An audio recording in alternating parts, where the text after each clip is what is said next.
Welcome, weary traveler, to the sun-baked banks of the Nile. Feel the warm breeze on your skin, smell the rich, earthy scent of the river, and listen to the gentle croak of frogs in the distance. You are about to step into a world where magic, Heka, was not just a curiosity or superstition. No, here, magic was as essential as the sun that rose over the pyramids each morning, as essential as the bread that fueled laborers, and as essential as the river itself that nourished the crops and the hearts of all who dwelled along its banks. Before we begin, I have a small request for you, dear listener. As we embark on this journey through ancient spells, charms, and mystical practices, take a moment to comment below. What is the most fascinating thing you imagine about magic in ancient times? Perhaps it's a love spell gone wrong, a curse inscribed on papyrus, or the mysterious rituals performed in shadowed temples. Share it, for your thoughts are the first threads of our communal tapestry. Now imagine waking up in a modest mud brick home in Thebes. The sun spills golden light across the Nile, papyrus reeds sway gently in the breeze, and somewhere, a rooster announces the dawn with all the enthusiasm of a city crier who has not yet had his morning bread. Your day begins not merely with mundane chores, but with small, deliberate acts of magic. You tie a tiny amulet around your child's neck, whisper a charm over your loaf of bread, and sprinkle blessed water over the soil where your crops will grow. Why? Because in ancient Egypt, life was unpredictable. The Nile might flood too much, scorpions could lurk in the corners of your house, or a neighbor, perhaps jealous or mischievous, might attempt to interfere with your prosperity. Magic wasn't a luxury. It was survival. Even the simplest daily acts carried a magical component. Take bread, for example, a staple in every Egyptian household. When a baker kneaded dough, it was not merely flour and water being combined. A whispered spell might accompany the process to ensure the bread rose properly. Sometimes a pinch of blessed salt would be added to protect the dough from mischievous spirits who might, according to belief, spoil the bread before it even reached the oven.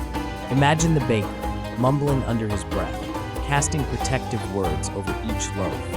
Perhaps he cursed the flour that had gone stale, or he murmured for the favor of Thoth, the god of wisdom and magic, to guide his hands. And bread was not the only stage for magic. Love was another. A young woman wishing to attract the attention of a suitor might craft a small figurine inscribed with his name. This was the essence of sympathetic magic. By creating a symbolic representation of the desired outcome, one could influence reality. She might whisper enchantments over the figure, light incense, or offer small offerings to Heka, goddess of love and joy. The results were not guaranteed, of course, but the act itself carried power, a declaration that she would not leave love to chance. Protection was paramount. Egyptians didn't rely solely on mud brick walls or simple locks. No, they adorned themselves with amulets. Eye of Horus charms to protect sight and health, scarab beetles to ensure regeneration and rebirth, tiny snakes to repel danger. A child might sleep with a protective figure dangling from their neck. A farmer might carry an amulet in his pocket while tending to his fields. In the heat of the day, under the unblinking sun, protection was not abstract. It was tangible, crafted with care, imbued with sacred words, and worn close to the body. Magic extended to agriculture, medicine, family, and even social negotiation.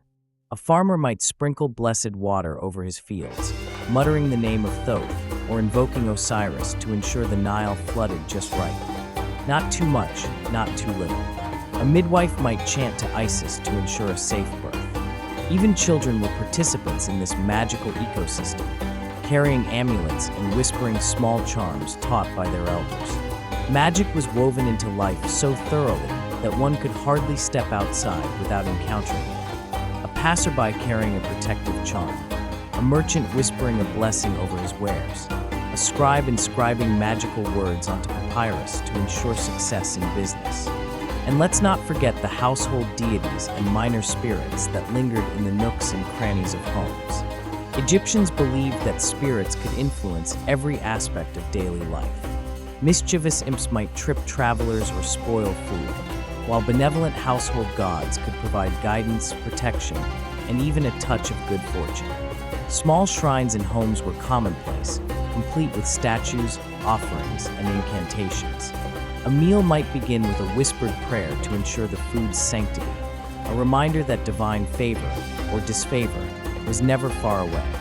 Magic was personal, practical, and deeply embedded in social and family life. It could mend broken relationships, heal ailments, ensure successful harvests, and even manipulate fortune.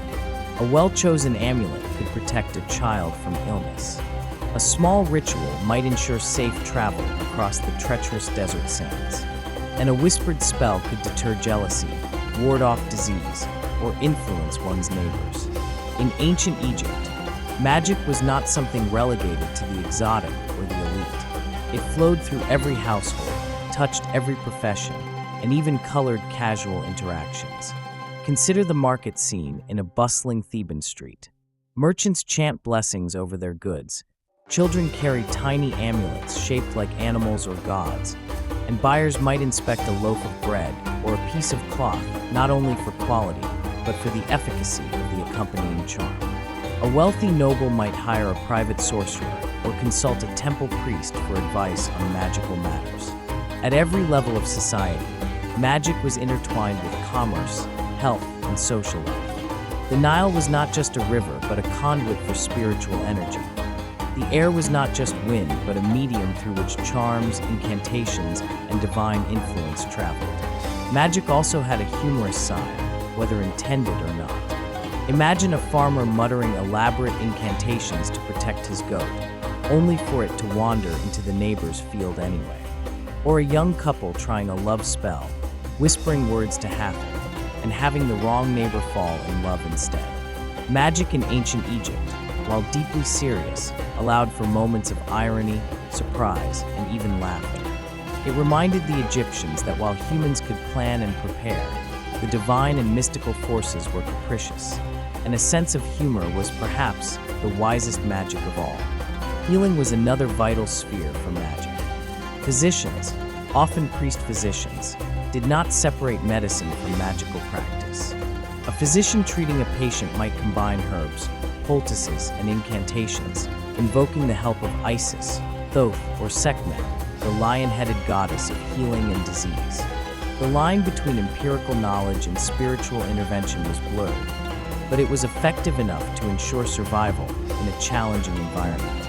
A burned child might receive a poultice, while a spell warded off infection.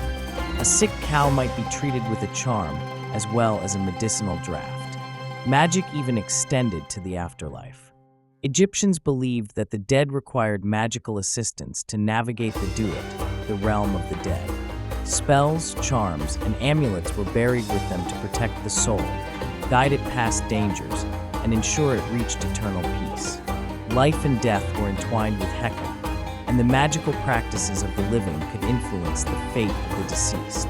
A family might recite protective spells daily, ensuring that ancestors were properly honored and that divine favor remained upon the household.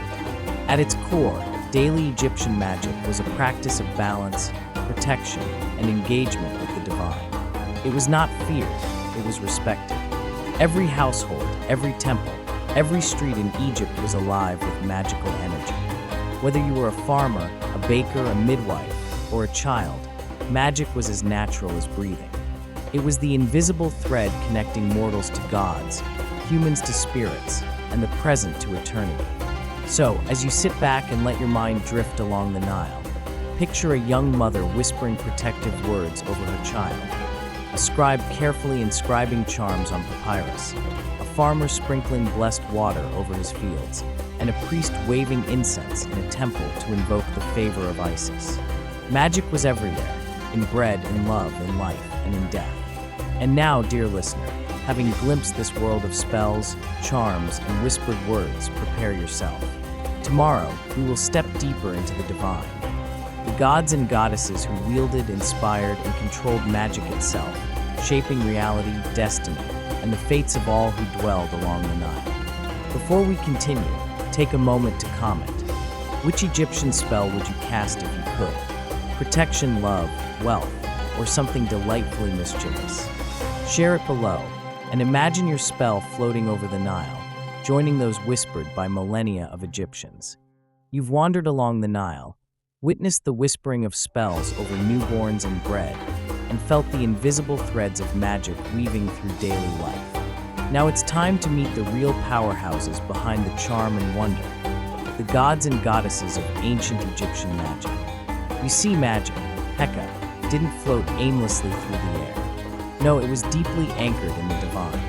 Every spell, every protective amulet, every whispered charm was a conversation with beings who were often more dramatic, mischievous, and unpredictable than any mortal you've ever met. Let's begin with the master scribe and ultimate wizard of the pantheon, Thoth, the ibis-headed god of wisdom, writing, and magic.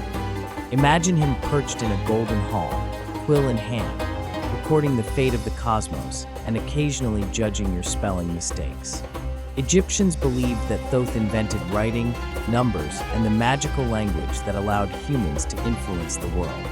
Every spell ever uttered was considered a gift of his wisdom. Want to protect your home from disease? Thoth. Want to ensure your crops thrive while your neighbors fall flat? Thoth again. Love a certain someone who barely notices you? Whisper his or her name carefully, for Thoth keeps meticulous records, and if your spelling is wrong, your charm might accidentally attract someone else entirely. Next comes Isis, the goddess of magic, healing, and motherhood. If multitasking were a divine skill, Isis would be the undefeated champion. She resurrected her husband Osiris after he was treacherously murdered, protected her son Horus, healed the sick, and ensured the balance of cosmic law, all while inspiring magical practitioners across the land. Her magic was intensely practical. It could heal wounds, ward off illness, and protect families. Midwives often invoked Isis to safeguard newborns, and women relied on her blessings for fertility and love. The Egyptians didn't just pray to Isis. They invoked her expertise, her compassion, and occasionally her sharp wit, especially when dealing with troublesome spirits or mischievous neighbors. Then there's Hathor, goddess of love, music, joy, and festivity. Imagine the celestial party planner of the Egyptian cosmos, draped in gold and cow horns, overseeing both romance and celebration. Hathor's magic was less about strict laws or cosmic balance, and more about delight, charm, and attraction. Love spells, protective charms for childbirth, or even securing a harmonious household often called upon her radiance. Young women whispered her name while crafting amulets, offering perfume or milk to draw her favor. A spell without Hathor's blessing was like a loaf of bread without yeast, flat, uninspiring, and unlikely to rise to the occasion. But not all gods were as benevolent or agreeable. Set, god of chaos, storms, and desert sands, represented the unpredictable, the dangerous, and the wild side of magic. He was the cosmic trickster, the one who ensured that no spell went completely as planned unless you navigated his moods carefully. Set could make fields fail, animals misbehave, or even a perfectly cast love charm backfire spectacularly. He was essential, of course. Without Set, the world would be static, boring, and far too orderly. But dealing with him required skill, respect, and occasionally a hefty offering of incense or bread. The interplay between gods like Thoth, Isis, Hathor, and Set created a magical ecosystem. Each deity had areas of influence, personalities, and preferences, and Egyptians tailored their spells, charms, and rituals to these divine tendencies. Priests acted as mediators, ensuring that offerings were correct, incantations precise, and rituals properly performed. A single mistake could render a charm useless, or worse, invite a minor calamity. Mispronounce a syllable when invoking Thoth, and your protective amulet might offer nothing. Forget an offering to Set, and suddenly your livestock has inexplicably wandered into your neighbor's field. Priests weren't just bureaucrats of the divine, they were expert magicians. Dressed in crisp white linen, wielding incense and sacred implements, they performed ceremonies in towering temples, their voices chanting in rhythmic patterns that echoed against sandstone walls. Their knowledge was vast. The precise timing of rituals, the correct gestures, the exact words. all of it mattered. They were the translators between humans and gods, ensuring that the invisible lines of magical communication remained intact. Now, while priests managed grand-scale ceremonies, ordinary Egyptians wielded magic in their homes. The local farmer didn't need a temple ritual to bless his crops. He might inscribe a small charm on a piece of pottery, whisper a short incantation over the seeds, or even place a tiny figure of a god in the field. Housewives would chant protective spells over food. Children carried amulets for safety, and travelers often whispered brief prayers invoking divine guidance on journeys. Magic was democratic, accessible to anyone who knew the words, the gestures, and the correct offerings. Amulets, too, were more than decorative. They were imbued with divine favor. Scarabs represented regeneration, the Eye of Horus symbolized protection, and tiny snakes could deter evil spirits. Egyptians often combined multiple amulets for layered protection, creating a portable magical arsenal. Imagine a child running through the market with a tiny scarab dangling from a necklace, an Eye of Horus sewn into their clothing, and a miniature figure of Thoth tucked into their pocket. That child carried centuries of magical wisdom and divine protection with them everywhere. Magic in ancient Egypt was also intertwined with humor and human error. Perhaps a love spell intended to attract one person inadvertently charmed someone else entirely, or a farmer's protection spell for his cow had the opposite effect, and the cow wandered into chaos anyway. These moments, while frustrating, were part of the charm of Egyptian magic. They reminded mortals that the divine had personality, humor, and the occasional mischievous streak. Healing combined medicine and magic seamlessly. Priest-physicians employed herbs, poultices, and incantations simultaneously. A poultice could treat a wound, while an incantation called upon Sekhmet, goddess of healing and disease, to ward off infection. Egyptians didn't see a contradiction in this. The physical and spiritual were inseparable. Even a physician's tools, knives, ointments, and amulets, were imbued with sacred power. Healing was a holistic practice, where knowledge, ritual, and divine favor worked in tandem. Magic also protected the deceased. Egyptians believed the afterlife was perilous, filled with obstacles that threatened the soul's journey. Tombs were stocked with amulets, spells, and charms to guide the dead safely through the duat. Priests recited magical texts, ensuring that divine favor accompanied each soul. Family members might perform daily rituals to honor ancestors, keeping them safe and satisfied, ensuring the balance of Ma'at, truth, balance, and cosmic order, was maintained. In homes, temples, and fields, magic was embedded into daily life. Every meal, every interaction, every simple gesture could carry a magical dimension. A baker whispered a charm over dough. A farmer invoked Osiris for fertile soil. A mother chanted blessings over her child. A merchant sprinkled protective water over goods in the market. Magic was not exotic. It was omnipresent, a natural extension of living, breathing, and surviving in Egypt. Even mundane humor found its way into magic.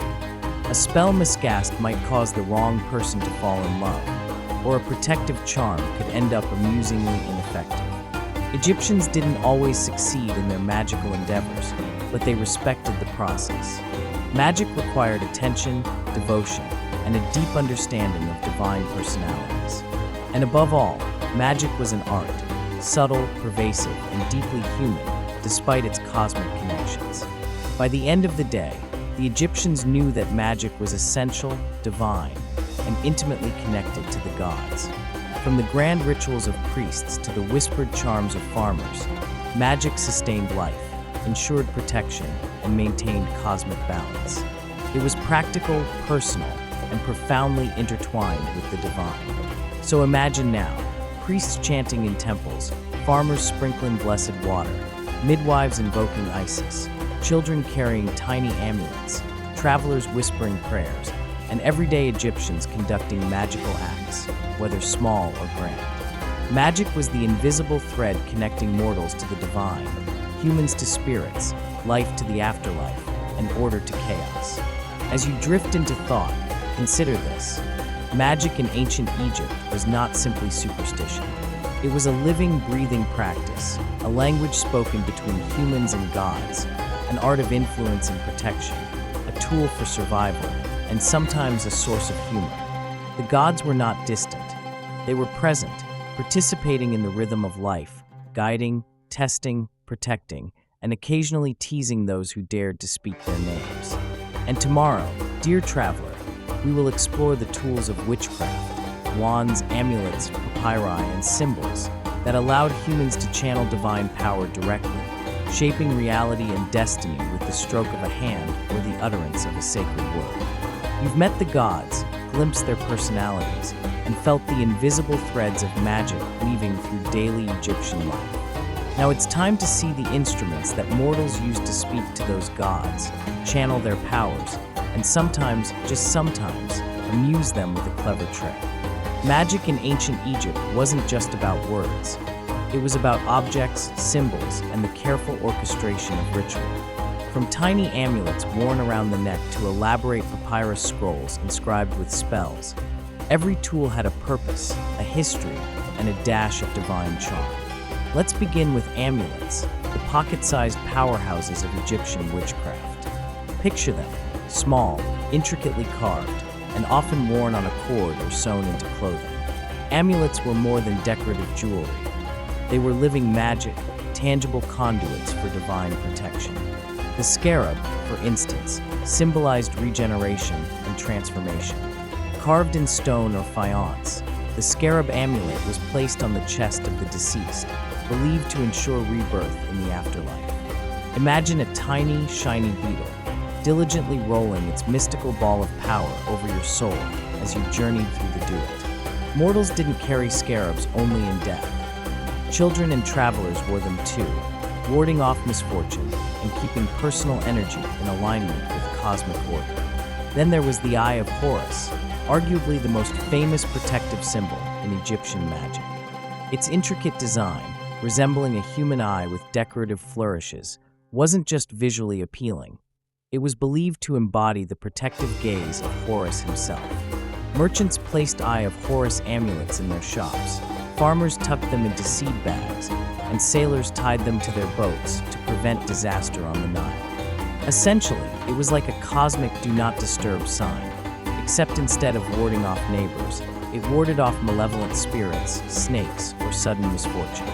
And yes, the Egyptians were convinced it worked. They even had humorous cautions. Misplace your Eye of Horus, and you might trip over your sandals while invoking Set's less mischievous tendencies, minor but noticeable chaos. Another favorite was the Ankh, symbolizing life itself. Often seen held by gods in reliefs and carvings, the Ankh represented not only earthly vitality, but also eternal life. Magicians and priests would include miniature Ankhs in rituals to infuse spells with life-giving energy. Placing an Ankh on a sick person was believed to draw divine vitality into the body, working in tandem with herbs, poultices, and incantations. Some Egyptians even tucked Ankhs into bread or wine during festivals, blending spiritual symbolism with practical celebration. Imagine biting into a loaf of bread with a small, life-infused charm inside. Both delicious and magical, though slightly alarming if you accidentally swallowed the tiny symbol whole. Magic was not limited to charms worn on the body. Papyri, the scrolls of ancient wisdom, were crucial tools for spellcasting. These weren't your everyday grocery lists. They were carefully prepared, inscribed with hieroglyphs, spells, and symbolic illustrations. Papyri recorded spells for protection, healing, love, cursing, or divination. Some contained precise instructions for rituals, detailing offerings, gestures, and the words to be spoken. They were guides, teaching mortals how to channel divine power effectively. Imagine a scribe hunched over a papyrus, carefully tracing hieroglyphs with a reed brush, murmuring sacred words under their breath, all while hoping Thoth approves of their penmanship. Accuracy mattered.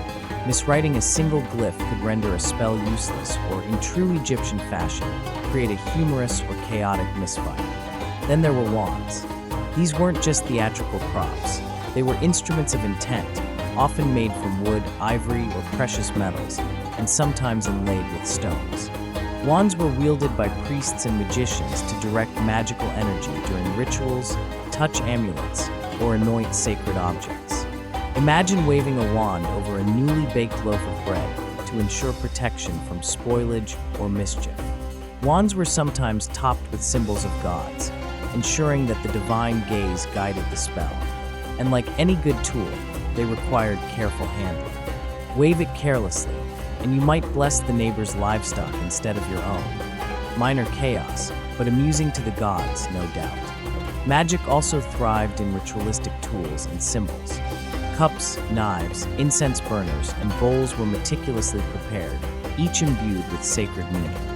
The ritual knife, or censer knife, was not for harm but for precision, carving protective marks, inscribing symbols, or directing energy. Censers released fragrant smoke, believed to purify spaces and invite divine presence. Water from the Nile, blessed with chants and amulets, could cleanse wounds, fields, or homes. Even mundane objects like bread, oil, or milk could become magical through intention, ceremony, and divine blessing.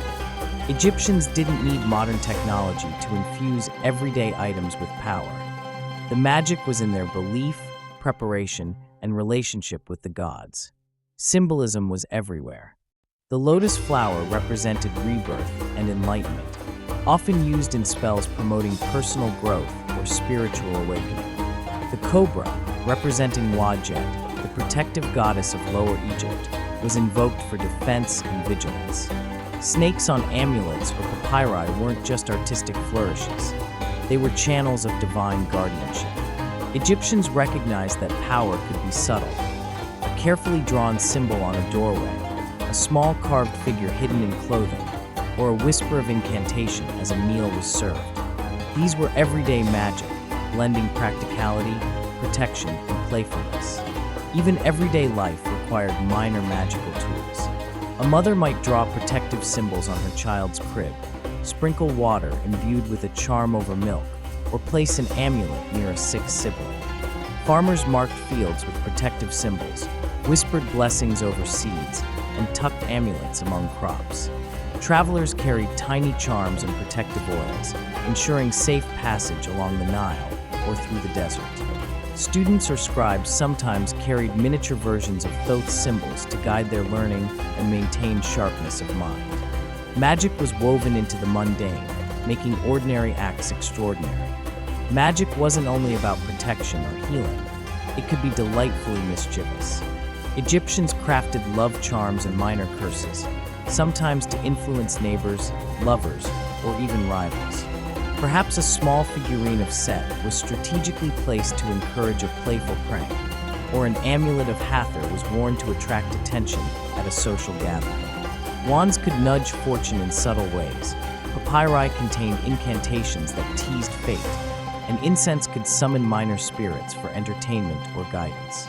Magic, like humor, was a form of expression, a way to engage with the divine and play within the boundaries of cosmic order. Then there were specialized spell kits, designed for particular needs. Some contained miniature figures, amulets, oils, and tiny scrolls, all compact and portable.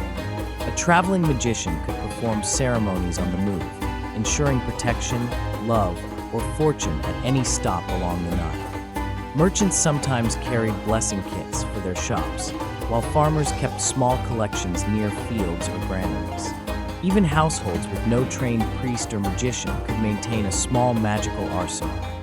Amulets tucked into walls, charms near doors, and carefully inscribed papyri kept in safekeeping. Magic was both accessible and flexible, a reflection of the Egyptians' ingenuity and devotion. Finally, it's important to note that these tools were not inherently magical. They were instruments. The true power came from the combination of intention, ritual, and divine favor. A wand alone is just a stick. A papyrus is just paper. An amulet is just stone or metal. But when activated through precise words, gestures, and offerings, these objects became conduits to the gods, bridges between human and divine, channels of energy and influence. The Egyptians understood this better than anyone. Tools alone were inert. but wielded with skill and devotion, they shaped reality itself. So picture this, a priest in a temple, waving a wand, murmuring a spell from a papyrus, surrounded by the fragrance of incense.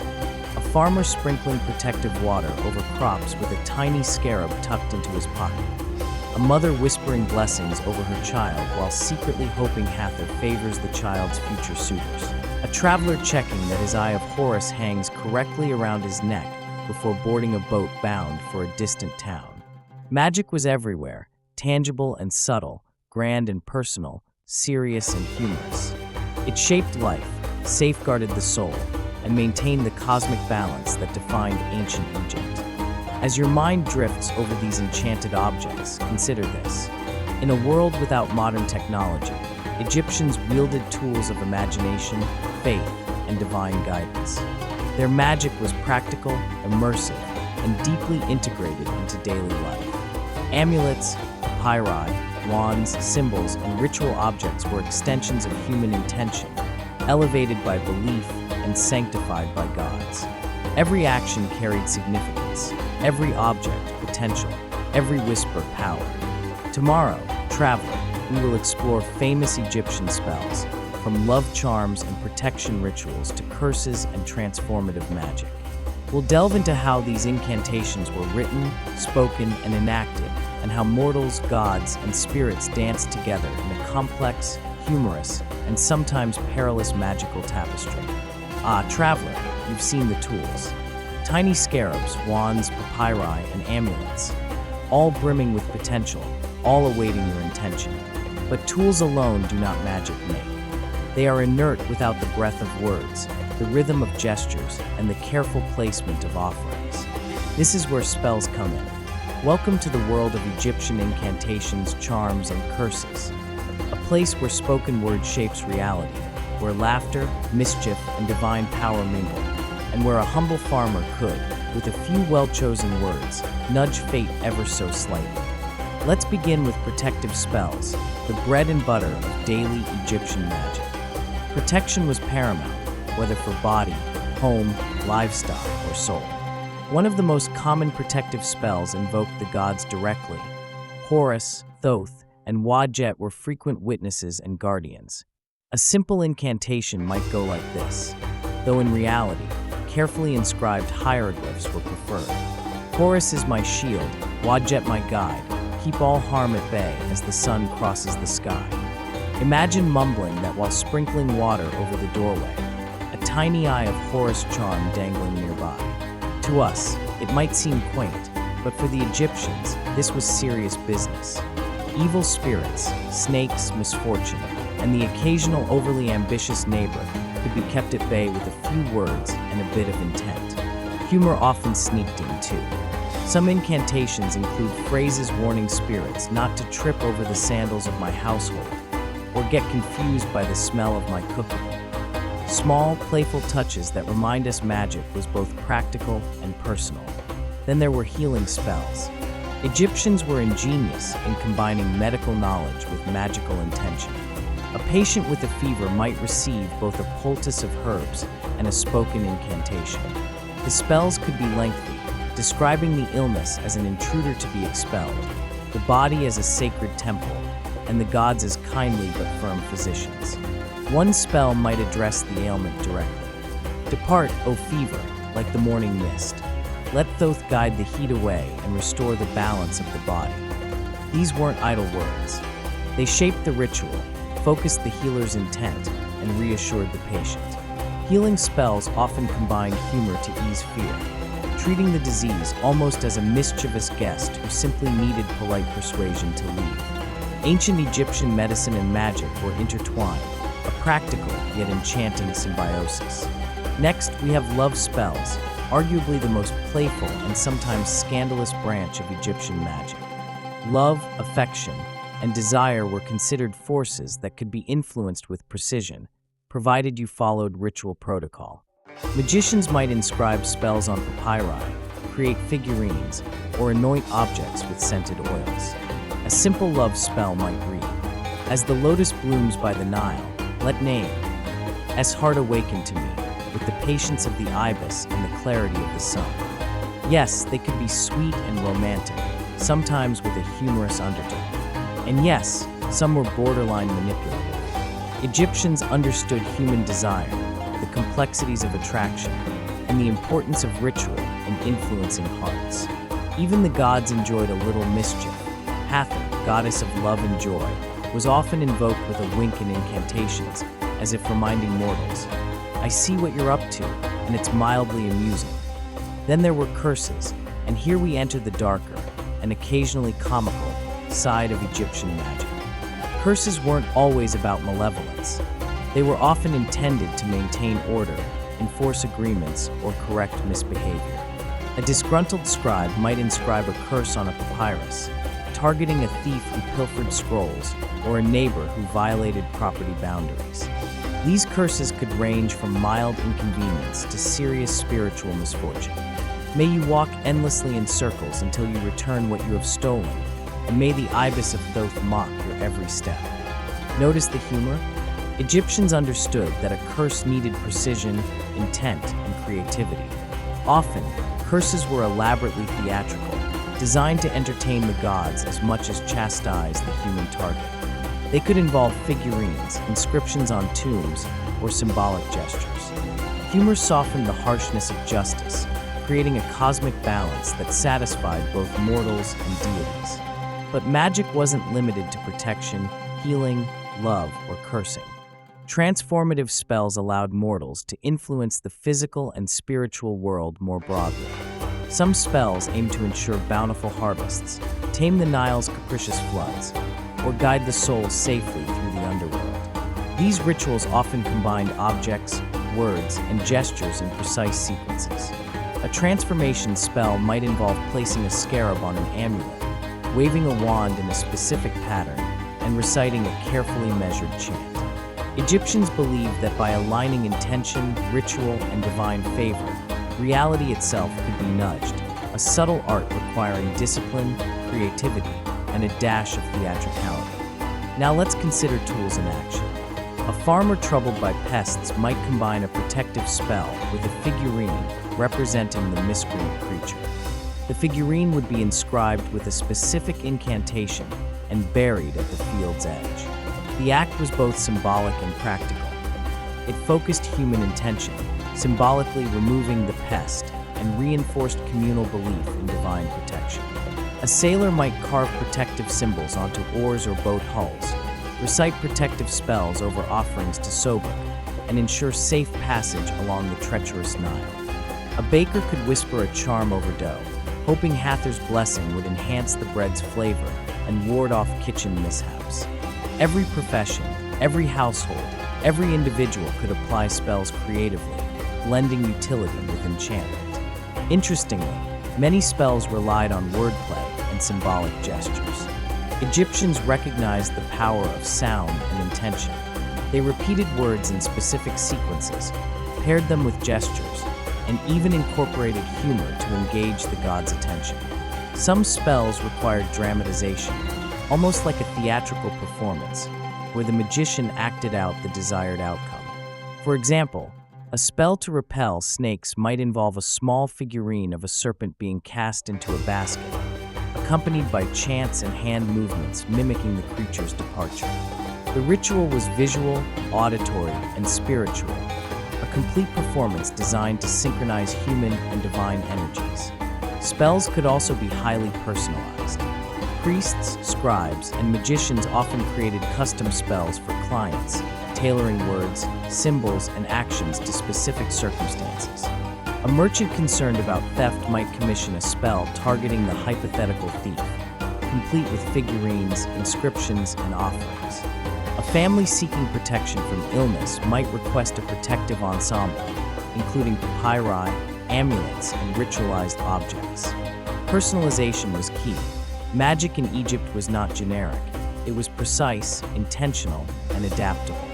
Even the afterlife demanded magical intervention. Egyptians believed that the soul's journey through the do-it required protection, guidance, and occasional negotiation with spirits. Spells inscribed on tomb walls, amulets placed on the body, and carefully prepared offerings ensured safe passage. Some spells were practical, aimed at guiding the deceased past hazards and ensuring access to sustenance. Others were playful, including humorous instructions or warnings for wayward spirits. Death, in Egyptian magical thought, was just another stage of life where spells mattered, humor was appreciated, and cleverness counted. Now, let's touch on the practicalities of spellcasting. Timing mattered. Certain spells were most potent during specific hours, phases of the moon, or seasonal events. Ingredients, gestures, and precise pronunciation of words were crucial.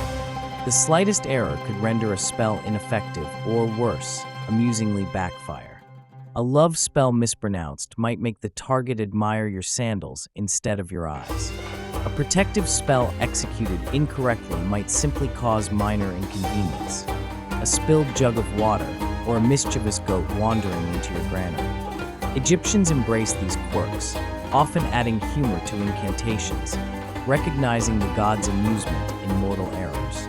In essence, spells in ancient Egypt were dynamic, playful, and deeply integrated into daily life. They were not merely incantations, but performances, rituals, and instruments of human intention. They combined practicality with belief, protection with humor, and personal desire with cosmic alignment. A single spell could heal, protect, amuse, or chastise all at once. Egyptians understood that magic was not purely serious. It required skill, devotion, creativity, and a touch of levity. The gods were entertained by human ingenuity, and mortals were empowered by divine engagement. By now, traveler, you can almost hear the murmurs of spells drifting through the Nile's villages, temples, and homes. You can see scribes hunched over papyri, farmers whispering charms to the wind, and magicians orchestrating ritual performances with wands, incense, and amulets. Magic was a living art, infused with humor, intention, and cultural richness. It was everywhere, accessible to those willing to learn, perform, and engage with the unseen. In the next chapter, we will explore the roles of professional magicians, priests, and sorcerers, their training, social standing, and how ordinary Egyptians interacted with these experts in magic. We'll see how magic influenced politics, religion, daily life, and even commerce, painting a full picture of an enchanted society where humor, ingenuity, and devotion coexisted. Ah, traveler, now we step into the inner circles of ancient Egyptian magic, where ordinary spells evolve into professional artistry, and everyday mortals bow to those who have mastered the subtle arts. This is a world of trained hands, meticulous gestures, and an understanding of forces both visible and invisible. Here, magic is serious, yes, but it's also performative, social, and occasionally deliciously theatrical.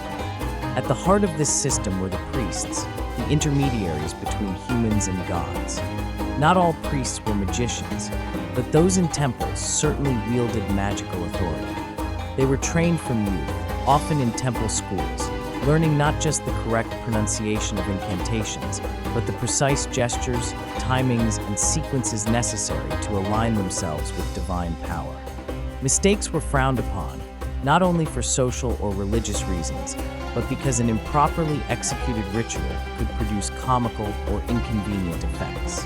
Imagine a priest trying to summon the protection of Horus, only to inadvertently invoke the spirit of a particularly mischievous ibis that then tramples the ceremonial offerings. These mistakes were rare but memorable, and humor, it seems, was woven even into sacred error. Training was rigorous. Novice priests memorized thousands of spells, from protective charms to healing incantations, from transformative rituals to curses meant for errant neighbors. They practiced on dummy figurines, recited texts under the scrutiny of senior priests, and learned the precise preparation of ritual implements. Precision mattered, for Egyptian magic was considered a delicate negotiation with the cosmos. Mispronunciation could change a blessing into a minor inconvenience, while a wrong gesture could provoke the gods' amusement or mild irritation.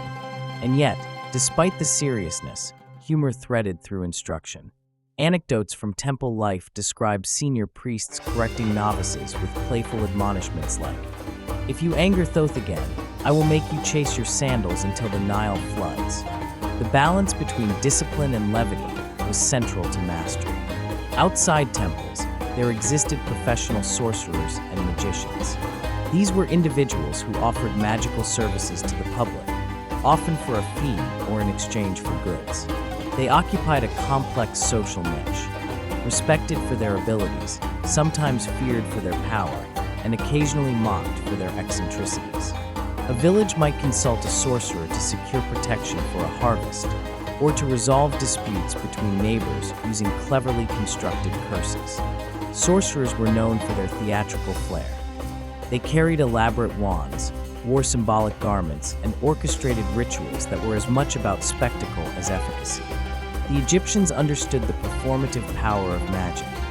The more convincing the ritual, the more likely it was to shape belief, behavior, and sometimes reality. Many sorcerers specialized in curses, the most dramatic and occasionally humorous application of magic. A debt collector might commission a curse against a recalcitrant debtor, inscribing figurines with symbols and placing them in carefully designated spots. One papyrus details a curse against a thief, stating, "May your sandals be forever too small, your sandals too large, and may you walk endlessly in confusion until restitution is made." Notice the humor and creativity. Egyptians understood that a curse needed to entertain the gods as much as punish mortals. Curses were often theatrical, combining figurines, inscriptions, spoken word, and symbolic gestures. A well-executed curse could satisfy social grievances while amusing those in the know, particularly if the cursed individual was known for minor blunders or vanity. Humor softened the bite of justice, and sometimes it was considered essential to the spell's success. Another realm of professional magic was love and attraction. Sorcerers might craft charms, anoint amulets, or compose personal incantations to influence affection. Some love spells were elaborate, combining written texts, oils, and figurines representing the target and the client. Others were playful and direct, invoking Hathor or other love deities with humor-infused instructions. A famous love spell advises, "As the lotus opens to the sun, so shall Name's eyes open to me, and may he not be distracted by my neighbor's goat or the smell of my cooking." Love spells, like curses, were social tools as much as mystical ones, influencing relationships, marriages, and flirtations. Egyptian society recognized the practical and emotional dimensions of magic. It was not just belief, but interaction, negotiation, and sometimes mischief. Magic also intersected with politics and power. Pharaohs employed priests and magicians to maintain authority, ensure prosperity, and enforce divine legitimacy. Rituals were not private. They were performed in temples, public ceremonies, and monumental inscriptions. A successful spell could reinforce the ruler's image, secure military success, or guarantee bountiful harvests. Here, magic was both symbolic and functional. It shaped perception as much as it shaped outcomes. Humor, occasionally embedded in ritual texts, lightened the social weight, reminding participants that even the most serious ceremonies were human endeavors. Ordinary Egyptians interacted with professional magic daily. They consulted sorcerers, visited temple priests, and performed household rituals. Everyday spells, simple charms, protective incantations, or humorous mini-curses were ubiquitous. Parents whispered protective words over children. Farmers invoked blessings on crops. Merchants prayed for safe journeys along the Nile. Egyptians recognized that magic, in daily life, was practical, psychological, and social. It offered reassurance, structured action, and sometimes comic relief. The humor inherent in spells, gestures, and figurines reinforced community bonds. Shared rituals became shared stories, repeated in marketplaces, at festivals, and within households. Consider the social role of applied magic in commerce and negotiation. Merchants might employ spells to ensure fair trade, to detect dishonesty, or to secure success in bartering. Figurines, amulets, and written charms were discrete tools in the negotiation of social and economic life. Sometimes, the humor embedded in spells acted as social lubricant, easing tensions between parties. A well-crafted spell could influence behavior indirectly, guiding attention, encouraging honesty, or reinforcing reputations. Magic was thus both spiritual and pragmatic, shaping society through belief, ritual, and playful engagement. Professional magicians also played roles in conflict resolution. Disputes over land, inheritance, or social slights could involve ritualized magic. Charms to protect property, curses to enforce fairness, or symbolic offerings to mediate disputes. The magician's task was to balance social order with cosmic alignment. Here, humor again played a subtle role. A clever curse or protective charm could amuse participants while signaling the seriousness of social norms. Egyptians recognized that magic was a language capable of persuasion, enforcement, and entertainment simultaneously. Education and apprenticeship were key. Aspiring magicians learned under seasoned practitioners, mastering not only spells, but the art of social engagement. They studied ritual timing, ingredient preparation, and the symbolic logic underlying Egyptian cosmology. Mistakes were instructive and often amusing. One tale recounts a novice mistakenly summoning the spirit of a particularly argumentative ibis instead of the intended protective deity. The incident became a cautionary tale, recounted with laughter in subsequent lessons. Through humor, mentorship, and performance, magical expertise was cultivated, blending reverence, practicality, and wit. In conclusion, the professional practice of magic in ancient Egypt was an intricate web of skill, ritual, social interaction, and entertainment. Priests maintained divine order. Sorcerers offered practical services. Ordinary citizens participated in personal and communal magic. Humor threaded through these practices, humanizing the mystical, reinforcing social bonds, and entertaining gods and mortals alike. Magic was serious, yes, but never devoid of play, creativity, or theatricality. By now, traveler, you have glimpsed the professional heart of Egyptian magic. The priests, sorcerers, and artisans who shaped daily life, politics, love, health, and social order through their craft. You can imagine temples buzzing with ritual, marketplaces infused with charms, and homes filled with whispered words of protection and humor. Magic was everywhere, performed by experts and novices alike, blending reverence, skill, and amusement into a seamless social tapestry. In the next chapter, we will explore the darker mysteries, forbidden magic, spiritual danger, and the tales of spells gone awry, blending historical insight with the humor and theatricality that defined Egyptian magical practice. We'll examine what happened when magic misfired, when spirits were offended, or when mortals overreached. And we'll see that even danger could entertain, teach, and caution. Traveler, now we tread into the shadowed corners of ancient Egyptian magic, where curiosity and audacity met cosmic consequence. Here lies the forbidden, the risky, and occasionally the absurdly comical. Not all magic was celebrated. Some spells were taboo, some rituals dangerous, and some incantations likely to make even the most daring sorcerer reconsider. Yet, as with all things Egyptian, even danger was a mix of seriousness, theater, and humor. In the Egyptian worldview, magic, Heka, was a neutral force. It could heal or harm, protect or endanger. The difference was in knowledge, intention, and execution. The stakes were high. A miscast spell could offend the gods, summon unwanted spirits, or, in minor cases, simply produce embarrassing social consequences.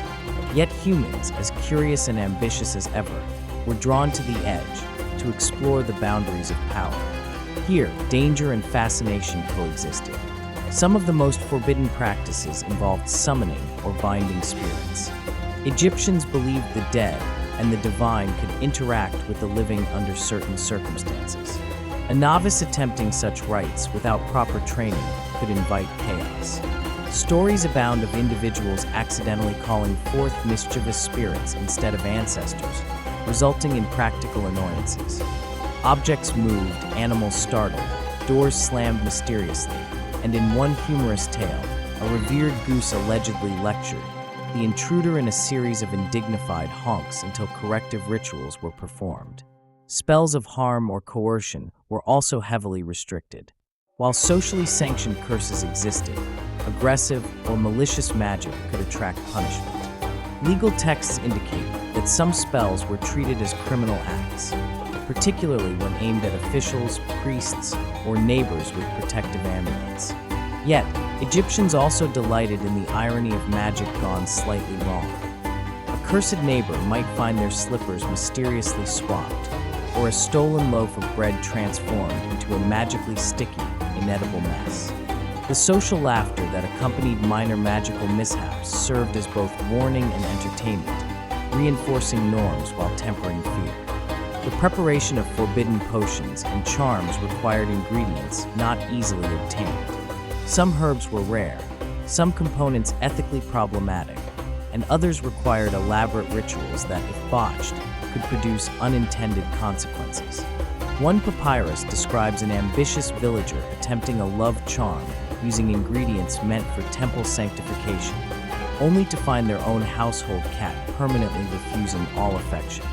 The humorous irony was not lost on neighbors, who recounted the story for generations, a cautionary tale wrapped in laughter. Even seasoned magicians were not immune to error. A priest might misplace a figurine or mispronounce a divine name, resulting in minor but socially conspicuous disruptions. Tales exist of temple ceremonies derailed by unexpected magical outcomes. A protective spell accidentally attracted a flock of ibis birds into the sacred hall, forcing priests to chase them through corridors while chanting corrections. Humor, then, was an inseparable companion to magical practice, reminding Egyptians that even the most serious powers required humility and wit. Forbidden magic also intersected with political intrigue and power plays. Ambitious officials occasionally sought spells to influence superiors or rivals. Yet these were perilous ventures. Political miscalculation combined with magical misfire could result in public embarrassment, loss of status, or worse.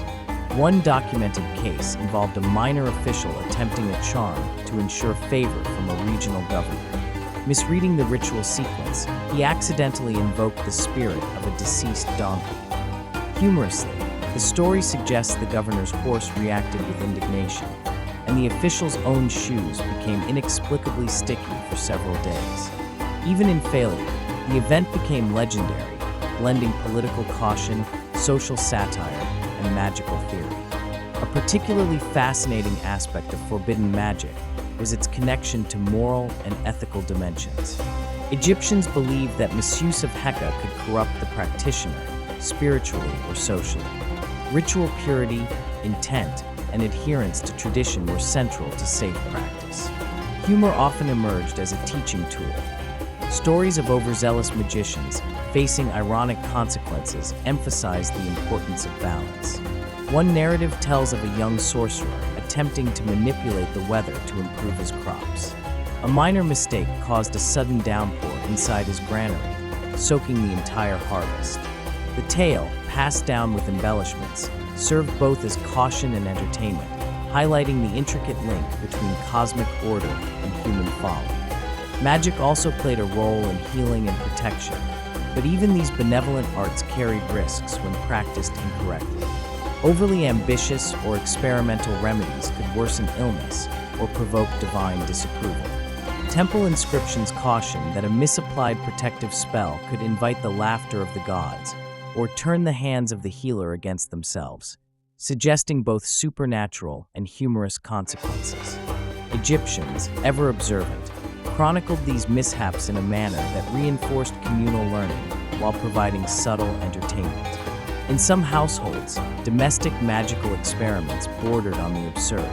An aspiring family magician might attempt to improve livestock productivity or ensure the loyalty of a spouse through minor charms.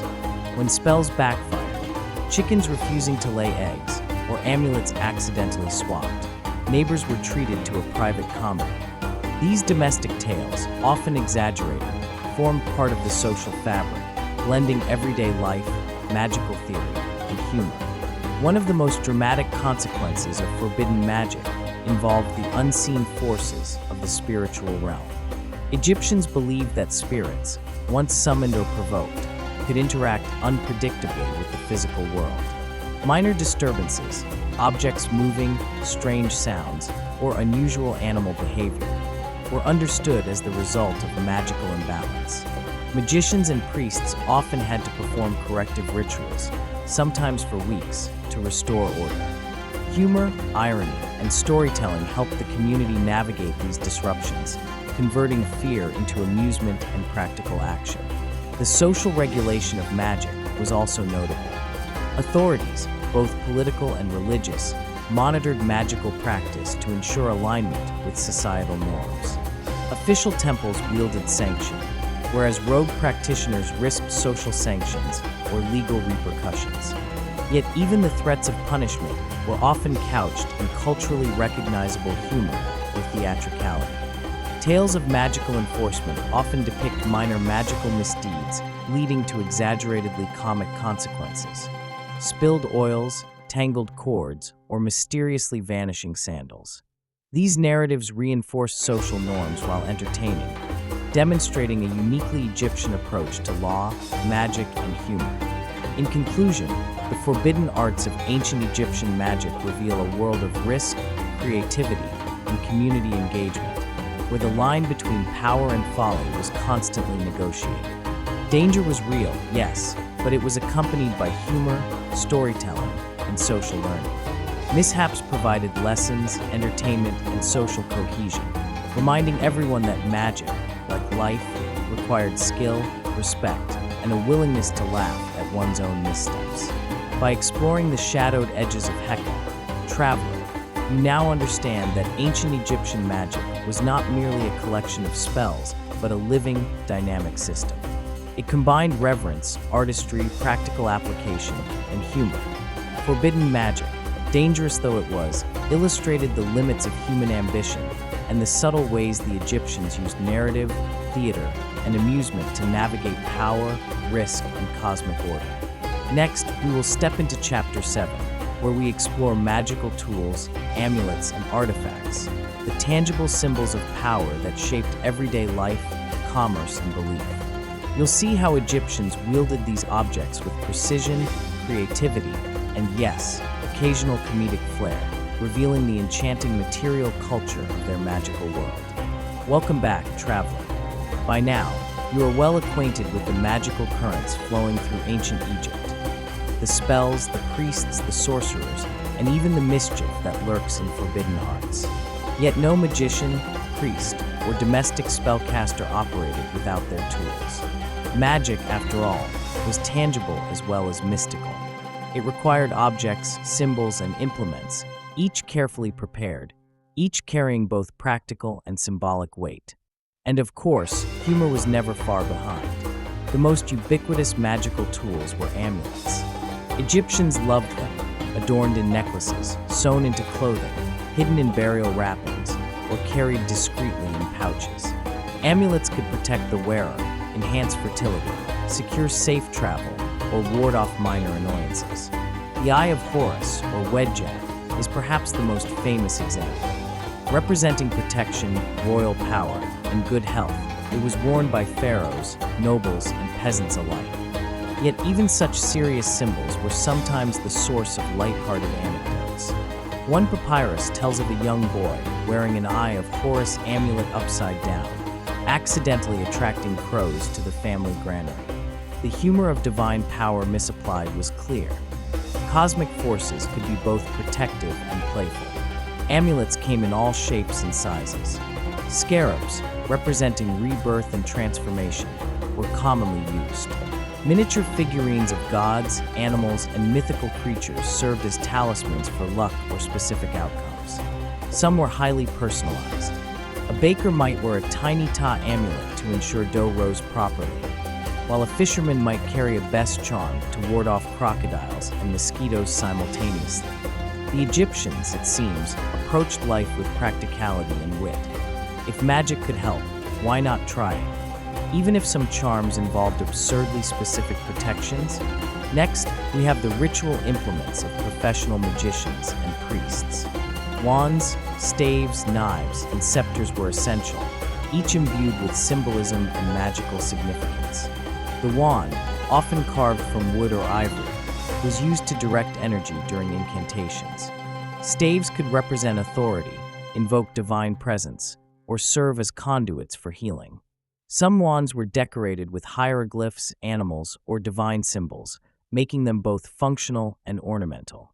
Imagine a young apprentice waving an elaborately carved wand with the solemnity of a high priest, only to have a mischievous cat swat it from his hands.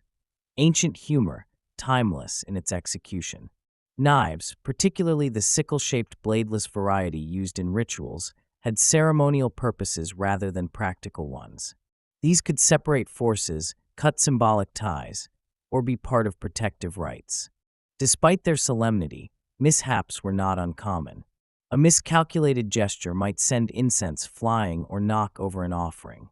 Tales from temple records describe priests accidentally releasing doves intended for a ceremonial flight too early, prompting a chaotic chase through temple halls. Laughter, it seems, was an essential counterbalance to the rigid demands of ritual. Magical libraries and texts were equally vital. Papyrus scrolls contained spells, incantations, diagrams, and instructions. The famous Book of the Dead exemplifies how Egyptians codified magic for practical, funerary, and protective purposes. Yet even here, humor surfaced. Some incantations included playful admonitions or ironic twists. Do not awaken the ka while it naps, lest it bite your nose. Such warnings remind us that Egyptian magic was meticulous, but not devoid of levity. Magic also manifested in household artifacts. Figurines, small statues, and inscribed pottery could carry protective spells or blessings. For instance, a household might display a tiny statuette of Bes, the dwarf god associated with protection, childbirth, and mischief. Bes, notoriously humorous in demeanor, was thought to frighten away evil spirits, and likely amused inhabitants with his antics on domestic artifacts. Protective bricks, inscribed with spells and placed in walls or thresholds, similarly merged functionality with symbolism.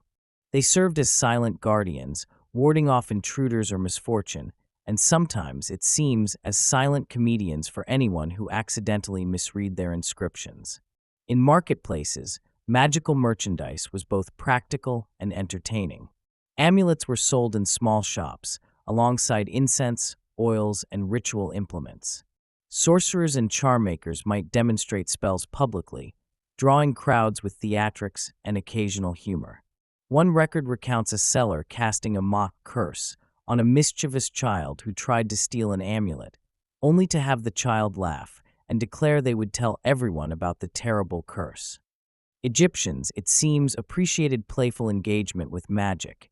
It reinforced social bonds while advertising the efficacy, or at least the creativity, of magical products. Egyptian artisans played a vital role in crafting magical objects. Skilled carvers, metalworkers, and potters created amulets, figurines, wands, and ceremonial implements. Each object was carefully calibrated, often following precise dimensions and inscriptions believed to maximize magical potency. Mistakes were sometimes humorous. A wrongly inscribed scarab could render a protective spell slightly ineffective, or provoke a minor, ironic mishap. Artisans would often exchange stories about such errors, delighting in the unintended consequences of their craft. Humor, once again, mediated power, teaching, and human fallibility. Everyday Egyptians were also adept at improvisation. Household charms, quick protective rituals, or minor incantations could be performed with locally available objects. A piece of string, a small clay figurine, or a handful of sand. Creativity, wit, and a keen sense of social observation turned mundane tools into magical conduits. Instructions might include ironic or playful notes. Place this figurine near your door, and may it bite only the feet of those who step without washing. Domestic magic was egalitarian, humorous, and deeply integrated into daily life. Magic was not confined to the living. Funerary tools carried spells to safeguard the deceased in the afterlife. Amulets were sewn into linen wrappings, figurines placed in tombs, and inscriptions etched on coffins. Even in death, humor and playfulness sometimes appeared. A mummy might carry a small Bess amulet to keep evil spirits at bay, or perhaps to amuse the deceased, according to some scholars. The Egyptians understood that magic bridged worlds, blending protection, ritual, and amusement into a continuous, tangible practice. By now, traveler, you should see that tools and artifacts were the material heartbeat of Egyptian magic. They allowed spells to function, rituals to proceed, and social and divine relationships to flourish. From amulets and figurines to wands and inscribed pottery, each object was both practical and symbolic, merging utility, belief, and occasionally hilarity. They were reminders that magic was not only about power or fear, but also about creativity, engagement, and even laughter. In the next chapter, Chapter 8, we will explore magical festivals, communal rituals, and the social life of Heka in public spaces. You'll witness how magic was not confined to temples or homes, but flourished in festivals, processions, and shared community practices, blending spectacle, devotion, and humor in ways that enlivened Egyptian society. Now we step outside the temple walls, beyond the hush of private rituals and the secrecy of forbidden spells, into the vibrant, crowded, and occasionally chaotic streets of ancient Egypt. Magic, Heka, was not a solitary pursuit. It thrived in the public eye, in festivals, processions, and communal celebrations that blended religion, entertainment, and social cohesion. Here, magic became a performance, a spectacle, and naturally, a source of humor for participants and observers alike.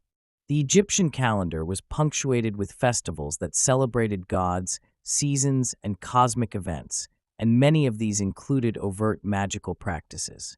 Priests, magicians, and even laypeople participated in rituals designed to ensure fertility, good harvests, protection, and divine favor. One could attend a festival honoring Hathor, goddess of love and joy, and witness dances, music, and spells intended to attract blessings. Though occasionally, a misstep in the choreography might result in a priest tripping over an offering table, much to the amusement of the crowd. Perhaps the most famous public magical spectacle was the Opet Festival in Thebes.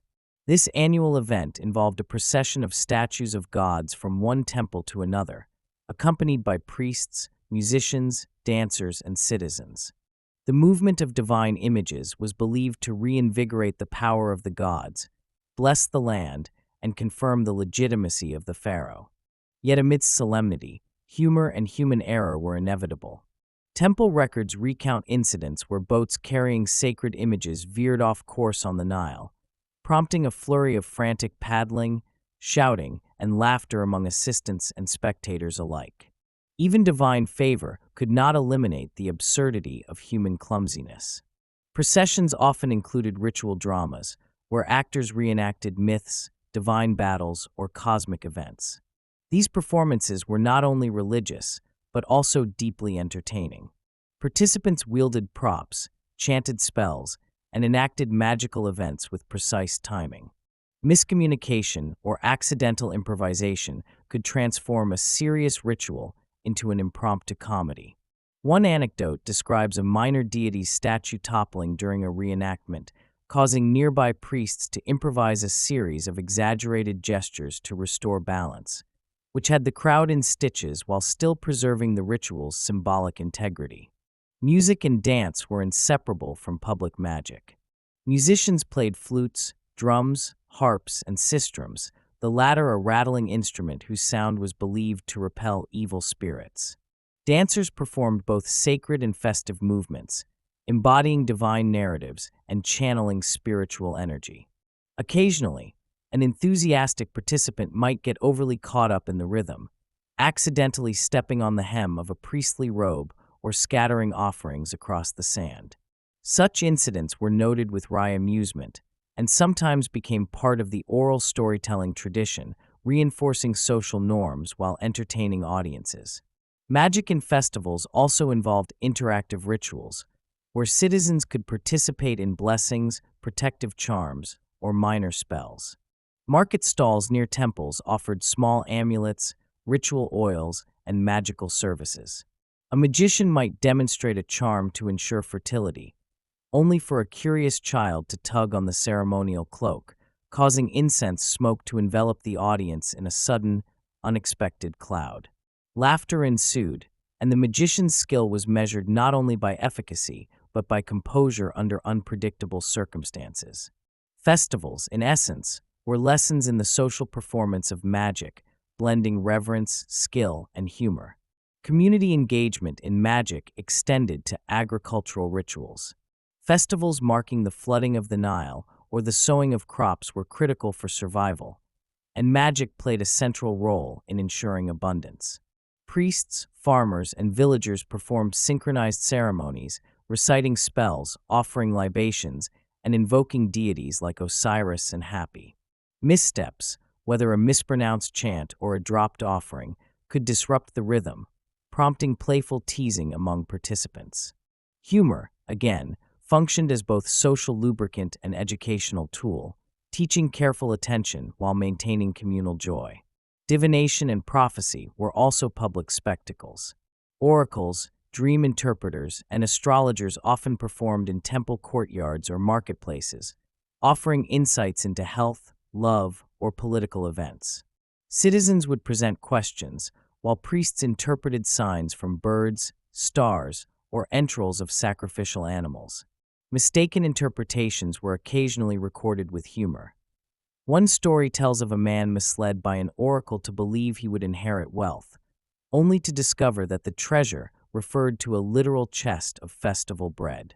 Egyptians, it seems, appreciated the irony and incorporated it into communal storytelling, blending entertainment with moral and spiritual lessons. Magic also structured civic life. Protective spells were cast over city gates, marketplaces, and administrative centers. Public rituals maintained cosmic order, ma'at, ensuring stability in governance and community well-being. Here, too, human error could provoke minor mishaps. A misapplied protective charm might result in chickens entering the administrative hall or a sudden gust of wind scattering official documents. Accounts often recount these with humor, reminding citizens that magic, while powerful, was also a human endeavor, subject to the same unpredictability as daily life. The role of humor in public magic cannot be overstated. Egyptians understood that comedy reinforced ritual and social cohesion. Tales of priests tripping, offerings gone astray, or mischievous animals interfering with ceremonies served as reminders of the limits of human control, even in sacred matters. Laughter was a social corrective, teaching humility and attentiveness, while also entertaining and reinforcing the shared cultural narrative. Moreover, festivals and communal magic were multi-generational events. Children learned the rhythms, chants, and procedures of rituals, observing both successes and humorous mishaps. Apprenticeship, observation, and participation ensured the transmission of knowledge. Humor, again, functioned pedagogically. Exaggerated stories of magical blunders made lessons memorable and approachable. Magic was not only performed, it was taught, critiqued, and celebrated, creating a living tradition enriched by social engagement and communal experience. Magic in ancient Egyptian festivals also extended to theatrical illusions and playful enchantments. Performers might simulate the appearance of gods, summon harmless spirits, or create optical tricks with mirrors and colored materials. Spectators delighted in the spectacle, often laughing at unexpected effects or clever deceptions. These displays reinforced the awe of the divine while humanizing magic, making it approachable, enjoyable, and culturally integrated. Finally, it is crucial to recognize that magic, humor, and community life were inseparable. Public rituals combined sacred purpose with social entertainment, teaching, and engagement. Egyptians understood that life, death, and the divine were interwoven with joy, absurdity, and playful exaggeration. Festivals allowed magic to breathe, evolve, and interact with society in dynamic ways, ensuring that Heka remained not just a mystical practice, but a living communal art. In conclusion, traveler, the social life of Heka, its festivals, processions, and communal rituals, reveals a culture where magic was visible, participatory, and humorously human. Priests, magicians, and ordinary citizens collaborated, performed, and occasionally stumbled, creating a rich tapestry of belief, entertainment, and social cohesion. Public magic was a celebration of cosmic order, community, and the human capacity for both reverence and laughter. It was ultimately a mirror reflecting the Egyptian worldview, a universe where gods and humans interacted, where power and folly danced side by side, and where humor was as essential as ritual. And so, traveler, our journey through the streets, temples, and homes of ancient Egypt comes to a gentle close. You have witnessed the secrets of Heka, the delicate interplay between divine power and human ingenuity, the sacred and the mundane, the serious and the humorous. From whispered spells in shadowed chambers to grand festivals along the Nile, magic was everywhere, and nowhere was it purely abstract. It lived in objects, in rituals, in laughter, and in the very rhythm of Egyptian daily life. As we step back from the world of the ancient magicians, it becomes clear that magic in Egypt was profoundly human. It was a response to uncertainty, a tool to navigate life's dangers, and a means to connect with the divine. Priests and magicians meticulously inscribed spells on papyrus. They carved amulets, choreographed festivals, and invoked gods with precise words and gestures. Yet even in the midst of solemnity, humor persisted. A misplaced charm, a toppled idol, or an overzealous dancer brought laughter into rituals, reminding all that the gods, while powerful, tolerated, or perhaps even enjoyed, the occasional human blunder. Magic was also democratic in a way that may surprise modern observers. While the temples and royal courts housed the most elaborate spells and ritual implements, ordinary Egyptians engaged in domestic magic daily. They carried amulets, whispered protective charms, and improvised small spells to ensure health, fertility, or safe travel. The materials were simple, the instructions often playful, yet the belief in their efficacy was sincere.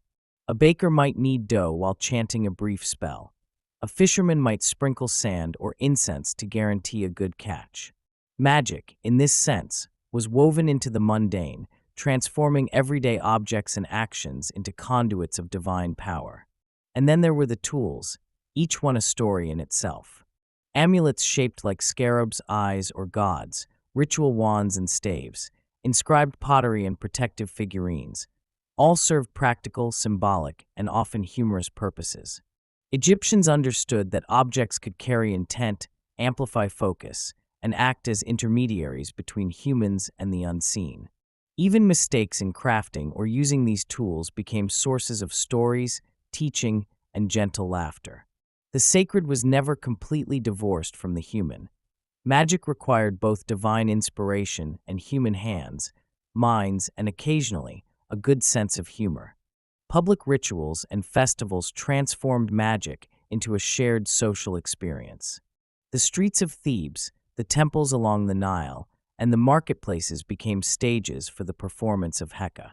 Festivals celebrated gods, seasons, and cosmic events, blending devotion with entertainment. Priests and citizens alike participated in processions, dances, and theatrical enactments of myths. Mistakes, accidents, and playful improvisations were not merely tolerated. They were anticipated, laughed at, and woven into the collective memory of the community. In this way, magic reinforced social bonds, transmitted knowledge, and made sacred practices tangible, accessible, and memorable.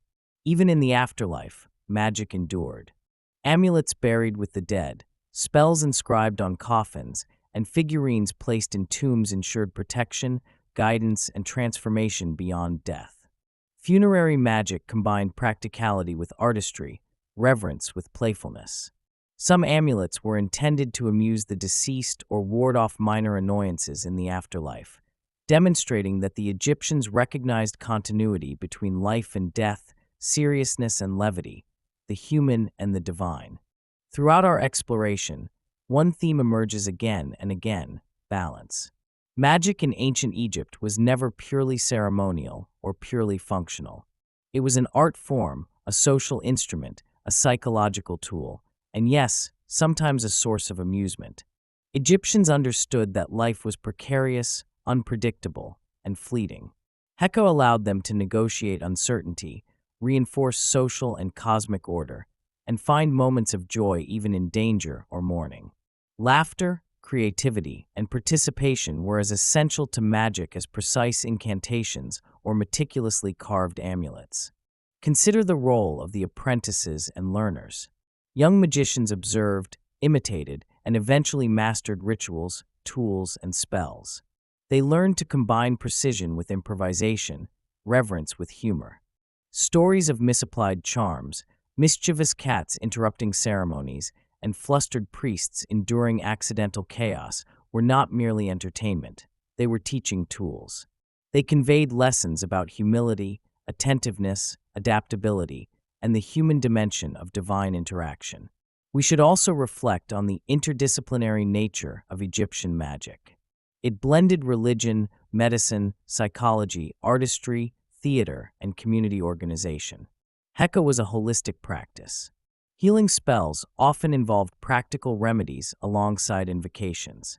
Protective amulets were carefully crafted for aesthetic beauty and spiritual potency.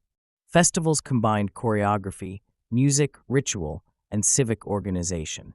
Magic was not isolated. It was interwoven with the fabric of society, touching every domain from childbirth to governance, from household tasks to grand ceremonies. Perhaps most strikingly, the humor in Egyptian magic teaches us something timeless. Even in the most serious rituals, the Egyptians embraced the absurd, the ironic, and the playful. This humor served multiple functions. It reinforced social cohesion, eased tension, enhanced memory and learning, and reminded practitioners that power, divine or human, was rarely absolute. A toppled idol, a misread spell, or a child laughing at a priest's elaborate gesture could coexist with genuine reverence, creating a rich, multidimensional spiritual culture. By studying Heka, we also gain insights into human psychology and culture. The Egyptians recognized fear, uncertainty, desire, and joy as inseparable aspects of existence. Magic addressed all of these, offering comfort, control, and amusement. It bridged the material and immaterial, life and death, seriousness and play. In essence, it was an elegant acknowledgement of the complexity of being human. As we leave this ancient world behind, we are reminded that magic is not merely superstition or fantasy. It is a reflection of human ingenuity, creativity, and the desire to understand and influence the forces around us. Ancient Egyptian witchcraft demonstrates how societies combine belief, ritual, art, and humor to navigate existence. It shows us that even in a world vastly different from our own, humans have always sought to connect with the unseen, protect what they cherish, and laugh along the way. So, traveler, take these lessons with you: the importance of balance, the power of ritual and object, the value of community, and the necessity of humor. Imagine a society where gods walked among mortals, where magic touched every home, where festivals were simultaneously sacred and entertaining. Imagine the laughter of priests, the curiosity of children, the awe of the crowds. That is the enduring spirit of Heka. And now, as you return to your world, consider this. Ancient Egyptian magic may have faded, but its principles remain. We still seek protection, healing, joy, and connection. We still craft objects of meaning, perform rituals in daily life, and gather in community to celebrate. And if we are wise, we still laugh at ourselves along the way. Heka was above all a living art, a mirror reflecting humanity's hopes, fears, creativity, and humor. And perhaps, traveler, in studying it, we discover a little magic in our own lives. So, close your eyes for a moment. Picture the Nile at sunrise, the chatter of festival crowds, the flicker of candlelight in a temple, the sparkle of amulets, and the mischievous grin of Bes watching over it all. That is ancient Egypt, a world of gods, humans, and laughter, forever intertwined in the dance of Heka.